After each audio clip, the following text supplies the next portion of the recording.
حضرت آدم علیہ السلام حضرت آدم علیہ السلام سب سے پہلے انسان ہیں جن کو اللہ تعالیٰ نے دنیا میں بھیجا اور سب سے پہلے نبی بھی ہیں۔ آپ کا ذکر قرآن کریم میں 19 مرتبہ آیا ہے۔ جب اللہ نے دنیا کو آباد کرنے کا ارادہ کیا تو اللہ کریم نے فرشتوں سے فرمایا، میں دنیا میں اپنا ایک خلیفہ یعنی کہ نائب بنانا چاہتا ہوں۔ فرشتوں نے عرض کی، یا اللہ، تو ایسے شخص کو اپنا نائب بنانا چاہتا ہے جو خرابیاں کرے اور خون کرتا پھرے؟ ہم تیری تعریف کے ساتھ تیری تسبیح بیان کرتے ہیں۔ اللہ تعالیٰ نے فرمایا، میں وہ جانتا ہوں جو تم لوگ نہیں جانتے۔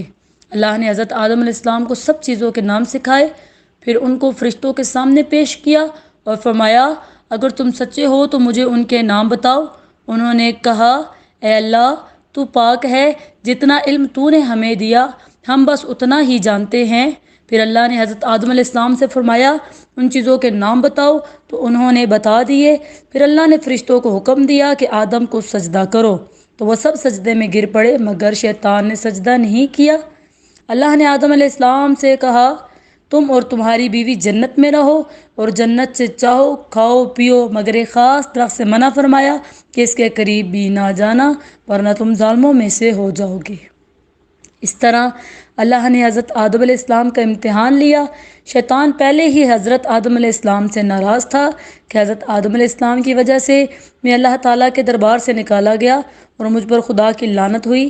شیطان نے قسم کھائی تھی کہ میں حضرت آدم علیہ السلام اور ان کی اولاد کو قیامت تک بہکاتا رہوں گا۔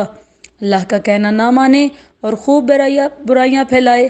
وہ حضرت آدم علیہ السلام کی بیوی حضرت حوا کو برابر بہکاتا رہا کہ اس درخت کا پھل تم ضرور کھاؤ، اس کے کھانے سے تم فرشتہ بن جاؤ گے، جنت میں سے کبھی نہ نکالے جاؤ گے۔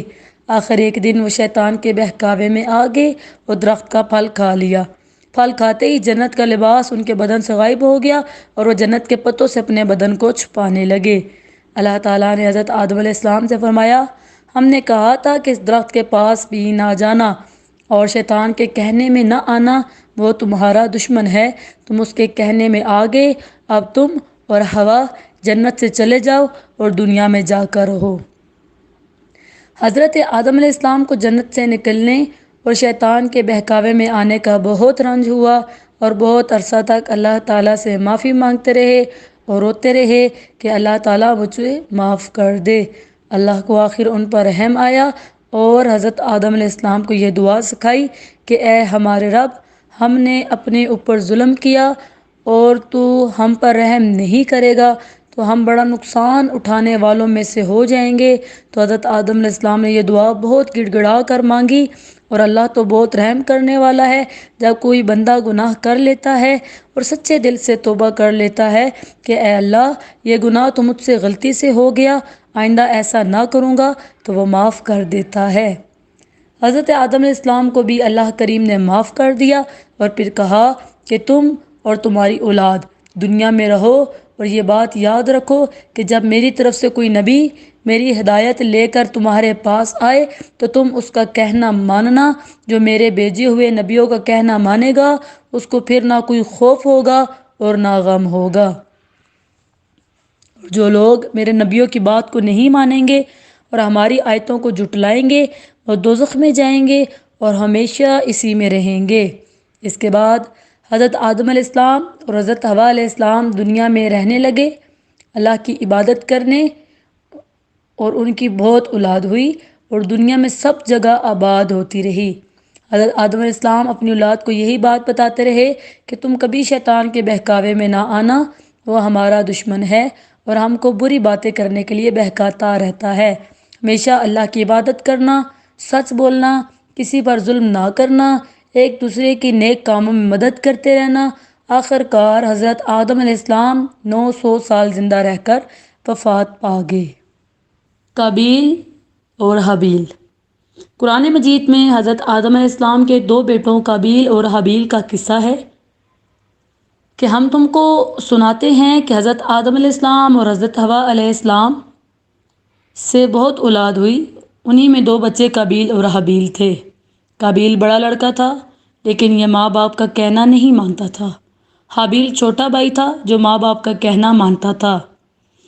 اکلیمہ ایک لڑکی تھی جس سے قابیل شادی کرنا چاہتا تھا، مگر حضرت آدم علیہ السلام اور حوا علیہ السلام اس کی شادی اپنے چھوٹے بیٹے حابیل سے کرنا چاہتے تھے جو نیک اور شریف تھا۔ اس لیے قابیل اپنے ماں باپ اور بھائی کا دشمن ہو گیا۔ اللہ نے حکم فرمایا کہ تم دونوں قربانی کر کے پہاڑ پر رکھ آؤ، جس کی قربانی قبول ہوگی اس سے اکلیمہ کی شادی کی جائے گی۔ اللہ کو اپنے نیک بندے پسند ہوتے ہیں اور وہ ان کی مدد کرتا ہے۔ حابیل کی قربانی قبول ہو گئی۔ اب اس کے بھائی قابیل کو بہت غصہ آیا۔ اس نے حابیل سے کہا، میں تجھ کو قتل کر دوں گا۔